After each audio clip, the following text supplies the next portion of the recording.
Hello, my name is Jenny Burks, and this is question number two, like the three topics that we get to retouch on and tell about ourselves and why we want to study interpreting. I want to study interpreting because I know the Northern and Indigenous communities, the reserves, they need language, especially specifically the deaf kids that are there. I know that some of them still use C, and for Indigenous people, the culture and language are heavily related, and not having a way to connect to your culture through language would be devastating. You would be put as an outcast without meaning to be put as an outcast. Um, so I want to bring Indigenous Sign Language to the Northern Indigenous communities in Saskatchewan and show there is something for you to relate to your people with, along with my other three topics are social justice, um, people person and how I'm good with teamwork, and also time management and avoiding stress. So, starting with social justice, it's you respect me and I'll respect you. We are all humans at the end of the day, nobody's different. Take off our skin and it's all the same skeleton, right? And so, like, it doesn't matter your social status, if one is higher and one is lower. I'll treat you the same as long as you respect me. Like, it's just a mutual respect. And, like, nobody deserves to be judged. Like, judging a book by its cover kind of thing. That whole, like, stigma needs to be thrown out the window.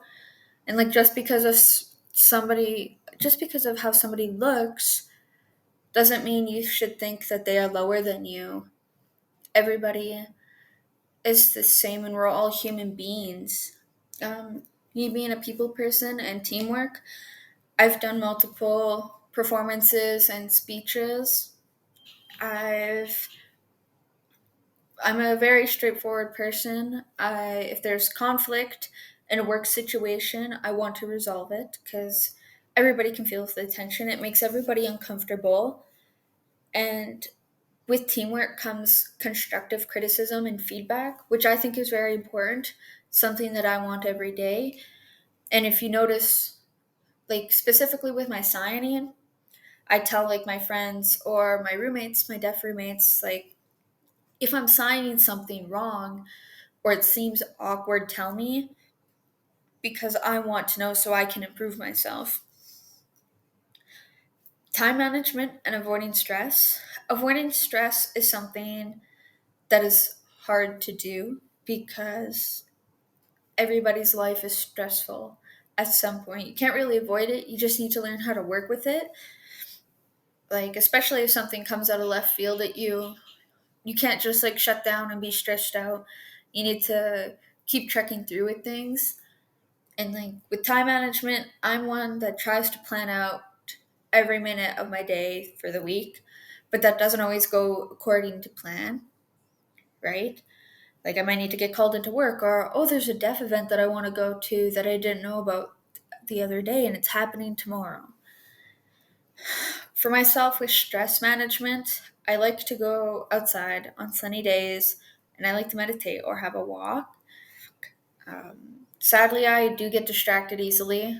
That's something I'm working on, but when I have like a body break, I notice that I can focus a lot better. For me, a really stressful situation that really taught me how to time manage was my biological father kicking me out in October of 2023 at the end of the month when I just recently moved to Edmonton. I had like school in the next day or so, and I had also work. And I was like, where am I going to live? He said, find a house the same night. And I was like, well, what am I supposed to do? Um, that taught me a lot on how to manage my time and how to deal with stress.